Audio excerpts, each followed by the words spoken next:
Well, greetings, friends. In Genesis chapter number 15, verse 6, it says, "And he believed the Lord, and it was counted to him as righteousness." Now, who is it talking about? It's talking about Abram. What did Abram believe? Well, in chapters 12, chapter 13, and chapter 15, it mentions that God promised him that he would make him a nation. In fact, it described his descendants as many as the stars of the sky or the sand of the seashore. And yet, Abram was an old man. He had no children. In fact, he was 75 when he left his home, and his wife was 10 years younger than that. And yet, he believed in God's promise. In Romans chapter 4, verse 11, it refers to Abram being the father of those who believed. In Hebrews chapter 11, it's the great faith chapter. It mentions Abraham and Sarah and their belief in God, even when they didn't see it. What do we say in Hebrews chapter 11, verse 6? It says, without faith, it's impossible to please God. We must believe two things.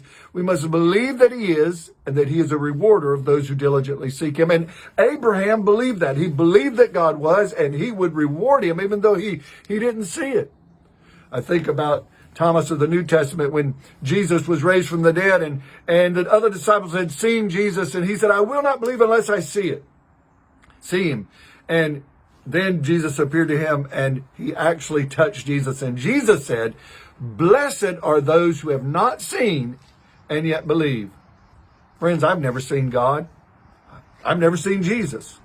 I've never even seen an angel. I've seen the results of God. I've seen the results of his working in my life and in people's lives around me, but I've never seen him in a personal way. Some of you may have seen angels and had a visitation from Christ. That's great.